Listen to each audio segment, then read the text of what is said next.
Good morning, wrestling fans, and welcome to PWR. Today, the first day of spring, Monday, March 21st, 2022, the man they call Meathead, and the always feeling like spring, Matthew Thomas. Good morning, Matthew. Well, I'm happy to help everybody spring forward with Matthew and the man they call Meathead. I mean, it's a good spring forward into spring. It's a good spring forward into your week. It's a good spring to spring break. Anything else that you can tie the word spring into, it's a great thing to have. This is also a very weird time in wrestling history, too. March 21st, spring.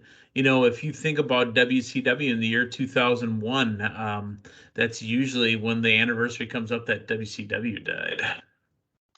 Yeah, and that was Vince was on both shows. Was it the go home show to WrestleMania, or was it the week prior to that? Do you remember? No, it was the go home. Oh, wow. WrestleMania 18. My goodness. If you're trying to get somebody to press the buy button. I don't remember if it was 17 or 18. You know what? That's worth. Go ahead, Matthew. Tell us about what you do in spring, and tell us about our sponsor. Well, I can also do the math in my head. So 20 would have been in 2004, which would make 19 in 03. 17 is the answer you're looking for, Meathead. But if you need something to wear while you're doing math in your head or celebrating spring or whatever you're doing, head over to collarandelbowbrand.com. That's collarandelbowbrand.com in your browser. And then at the end of it, there's going to ask you if you got a promo code, and you say, by golly, I do have a promo code. Do you actually say the phrase by golly? You don't type it in, you just say it out loud. You're like, and then you kind of just move your arm around, like clench your hand into a fist and just swing it, but like not destructively, just like in celebration. You're like, by golly, I do have a promo code. And then you type in Linda KLINDAKAY, and that saves you 10%, by golly. March 26th, 2001 was the final episode of WCW Monday Nitro.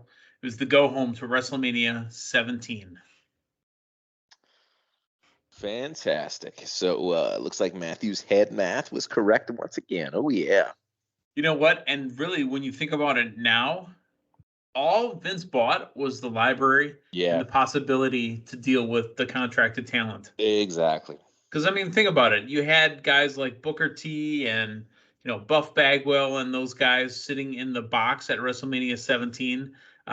Shane had him up in the box there because those are his guys now from WCW. And they were going to launch this new WCW that never got launched. They had one match with Booker T and Buff Bagwell. It was Arn Anderson and Scott Hudson on commentary, and it was a shit show. That's before Arn started, freewheeling his gun. So, maybe if we had this incarnation of Arn on commentary, he could just talk about shooting people and be something different. Matthew, where was the last show at in WCW history? It was at one of the spring break locations, man. I can't. Oh, it's real easy. It's Panama City Beach, Panama. Panama City Beach, Florida. Excuse me. Yep. WCW definitely had some interesting looks for those spring break deals there. I thought it was great. I mean, there was too much playing in the pool. You know what I mean? Yeah, it can never be too much playing in the pool. All right. You and I played in the pool when I went to Milwaukee for Blizzard Brawl. Yeah, I'm a little uncomfortable telling people about that. Yeah, we play, and with a lot of your friends too. Yeah, we were in the pool, all right. Matter of fact, I was very uncomfortable with somebody who just took over and started showing you how he plays in the pool. Yeah, he did. He volunteered that really quick. Oh, Diamond Dave Dolly, you just literally have no shame at all. He just pulled out your stick and showed him how to do it. That he did. All right, it's very uncomfortable. But let's talk about a little bit of news before we get into kind of recapping Friday night, Rampage and Smackdown wise. Did you know, and we saw a really good kind of story come out of Friday Night Smackdown, the bipolar beast, Brock Lesnar, who used to only talk to Paul Heyman and nobody else and just kind of come in and do his thing. He's such a changed guy. Do you know that he actually sits and watches matches in the gorilla position and gives feedback when the people come back? Here's the thing. If you want somebody giving feedback, it might as well be who is one of the most over guys in the last several decades. Brock Lesnar, whatever he has been doing for the last 10 years, my goodness, he has consistently been the feature attraction and made not only every match, but every segment feel special. And here's the thing, part of that, you could go back to saying, okay, he was a special attraction and used rarely. So my goodness, when he was on the screen, it was important. This build to WrestleMania, man, we're seeing Brock almost on a weekly basis. We're seeing Brock at house shows now, the MSG house shows, the one I'm referencing. Every time he is on that screen, he makes it special, and the dude has gotten over. So who do you want to see out there coaching people? Yeah. He's a Ghostbuster. Keep going. Sorry. When I heard you say who you want to see, I kept thinking who you going to call. Oh, yeah. You can call Brock, but my goodness, I'm glad to hear that. Continue on. And the guy drives a mean forklift now too. So I mean, he's got that going for him. He's got a really, really diverse resume, man. Did you know he could drive a forklift that well? Well, I mean, Farmer Brock is what we always called him, not the bipolar beast, but Farmer Brock is what we called him. So, I would assume that he's driving a lot of heavy machinery. Yeah, I mean, And I'm not talking about Otis heavy machinery. Yeah, here's the thing, though. When Brock's out on the farm, I never really envision him using a lot of modern technology. He seems like the dude with the pitchfork doing the old thing, the Green Acres guy would do. It's Green Brock. Acres is the place to be. Farm living is the life for me. That Green Acres? Yeah, that Green Acres. My goodness. Didn't know I was singing that. You didn't know that was coming, did you? I did, and that was a nice little surprise. Who was the freaking man? Who was the main character? Jaja or the guy? Ava? The guy. I can't remember the guy's name. Yeah, I know. I know Mr. Haney was on there. He Mr. Haney's a dude that was on there, and that's all I can remember. Wait, Mr. Hanky, the Christmas poo? I think he did make some guest appearances on Green Acres. All right, we've diverged off. Brock is telling people and helping people on how to do wrestling. Did you know that Billy Gunn loves the Ass Boys gimmick? I was going to say he should love the Ass Boys because they're his son. They're his flesh and blood. No, he loves them being called Ass Boys. His kids hate it. But whenever they get called the Ass Boys, like Dan Housen calling them the Ass Boys, Billy Gunn just keeps egging it on because, well, that's Billy. Yeah. Oh, man. I think here's the thing. You go full-fledged Ass Boys, those guys are over huge. And I understand it's a heel run right now, but when you want to turn them face, just have them embrace the Ass Boys and Mike. Whoa. I don't want men embracing Ass Boys. Yeah. No, that's exactly what I'm saying. That's uncomfortable for me.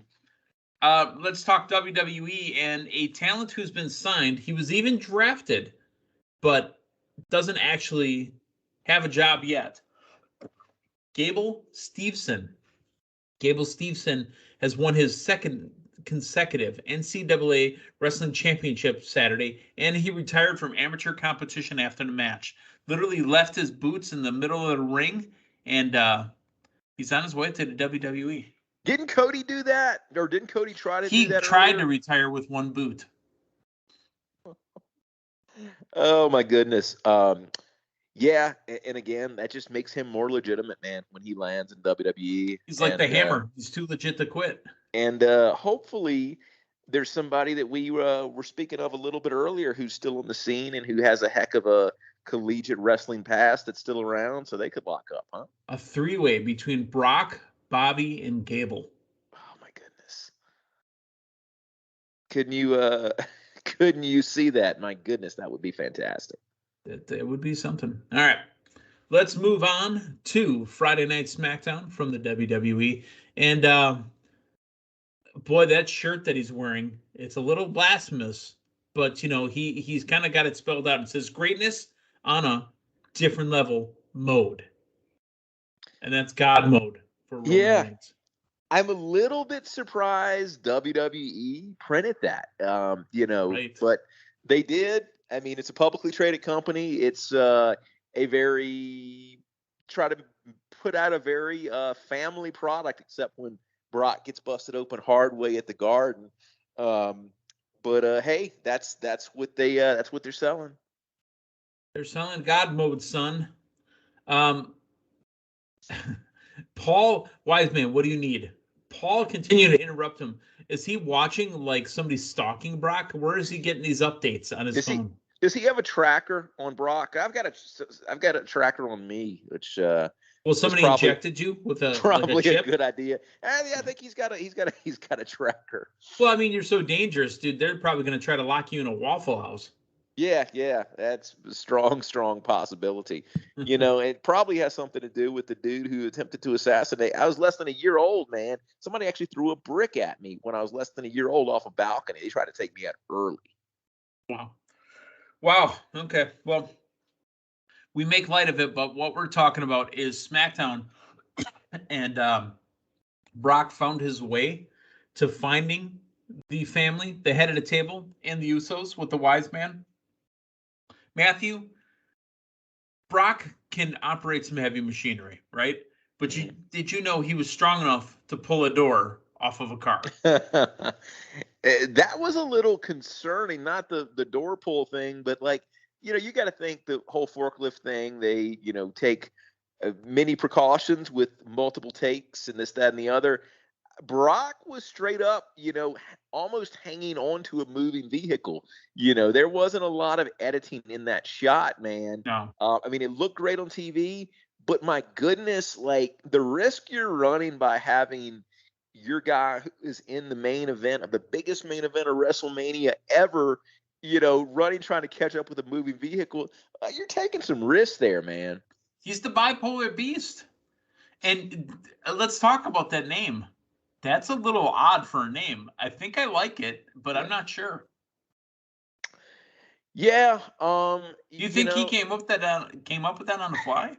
I don't know, and I don't know if it's going to stick around. It might just be a one-off that we might never hear it again. I mean, it does. What it does harken back to is Morrow's. Mauro Ranallo rocking what was it? The bipolar rock and roller was what he called himself. Yeah, he was the bipolar rock and roller. Yeah. So we'll see if that sticks around. But I think I miss him as a play-by-play guy. I really do. My favorite thing here was Brock walking out with the door. That was pretty cool. And just carrying it around. And he's holding onto the handle that you would use to open it, and that's how he's carrying it. I really hope this stays past this week's SmackDown and we just see Brock carrying that door with him. Would that not be fantastic, man? He walks around with it and calls it the Forbidden Door. See, yeah, if he were to go through the Forbidden Door and he's holding the Forbidden Door in his hand. Let me ask you this, man. Have we seen the last of heel Brock Lesnar? Can you ever turn Brock back heel now after this run? I mean, if they had to, he'd have to go away for a while to come back and be heel. But then again, Veer is coming at some point, so maybe that turns him heel once Veer finally gets so. Yeah, because everybody's gonna just pop so much when Veer finally arrives. And you know what the Veer? I'm sorry, we're sidetracking here. You know what the Veer build reminds me of? When Brodus Clay was going to be this monster, and then all of a sudden he came out, somebody call my mama. So here's the thing. Was way better. Have been tracking the stats, and prior to Veer, the longest tease was, I believe it was Emelina, when Emma, basically the last incarnation of Emma in WWE. Oh, my. Yeah. And so apparently Veer has recently surpassed the Emma tease. Wow. What are we at now? 6 months? It's been a long time, man. All right, let's move on. And let's talk about Shinsuke and Boogs taking on Los Lotharios. This is a team that I enjoy. However, again, because it's so close to WrestleMania, It feels like a team, just tag team wise, that it was thrown together. Yeah, that's exactly what this feels like. Even though Boogs has been around Shinsuke forever, right? Yeah, I wish we had Shinsuke as a top tier or presented as a top tier singles talent in WWE. We don't have it. We've got what we've got right now, but my goodness, I mean, Shinsuke could have show-stealing WrestleMania matches, and he's just not positioned for that right now. No. Speaking about another person who's not positioned very well, Drew McIntyre did team Mhm. with the Viking Raiders, taking on Happy Corbin, Jinder Mahal, and Shanky. Shanky even debuted after Veer was supposed to be here, by the way, and they were a team that was hanging around with Jinder, but Drew McIntyre should be. Hey, speaking of like great dance partners, man, not having a title involved, how great you could really build to a Shinsuke Drew match at Mania and make it mean something. And that could potentially be your show stealing match, man. I mean, if you're looking for dance partners for both of them, hey, why not go that angle? And nothing against, I enjoy Happy Corbin, but I don't feel like this program is doing either one of them justice right. No, it's not. Sasha Banks and Naomi taking on Rhea Ripley and Liv Morgan. It ended in a no contest. Again, 4 women that were just put together, and now look at that. They're in a tag team title match. Yeah, in WWE prior to this, not really doing a lot to make those titles mean a whole heck of a lot. You know, there are times when you kind of got to scratch your head and say, who are the women tag team champions in WWE? And The only reason we that's know now is because they're building towards a match. yeah. Pat McAfee and Austin Theory in the ring together. What did you think of it? I enjoyed McAfee on the mic. I think McAfee is absolute. He's a solid promo. I don't know how interested I am in this match, to be honest with you. Right. Like that's where it kind of feels a little bit ragged here. But I'm more interested in it to see McAfee perform because he has, I've gone on record and saying, as far as a celebrity non-wrestler appearance, he's top level for me. His match against Adam Cole, man, is right up there. I mean, is probably my favorite celebrity match of all time. Rich Holland defeats Kofi Kingston, and folks on the outside of the ring again getting involved. Butch. That's all I gotta say. You might know him by a different name, but we know him by something else. I mean, how often are you going to insult the intelligence of WWE fans? I mean, they're at least acknowledging the fact that okay, he was known, but you're not speaking of his lineage. You're not speaking of his pedigree from NXT, man. Like you are quintessentially saying right now in the way that he is being presented that NXT reigns and NXT storylines are not canon. You just reset them when they go up to the top. At the very least, when Apollo Crews changed his accent, he acknowledged it in a promo. Butch is just, nope, this is Butch. He didn't do anything else. It's just Butch. And he doesn't have a last name. Or I guess they did. They did. Did they mention his last name? I've seen his last name on something. Butchinson. I don't know. Well, it's like Madonna. You don't need a last. Well, Sheamus, I guess, doesn't have a last name either. Madonna McDonaldson, I think is her last name. Oh, my goodness. All right. Let's talk the main event segment. Charlotte Flair calls out Ronda Rousey and then puts her through the announce table. Yeah. I think you need. Here's the thing. I think this feud needs physicality like that. Ronda, I think the name recognition is certainly still there. I don't feel like she's a very strong promo. And I think on the mic, it's not working. Having her try to come out and battle Charlotte on mic works is not going to work. So you need to probably have this be more physical than you would most main event feuds. So them touching actually makes sense here because you just you can't really necessarily get there with a lot of mic stuff from Ronda right now. Let's move over to Dynamite. 4 matches again. Darby Allin defeats Butcher. Wait a minute. I thought Butch was with Sheamus. Isn't Butch in WWE?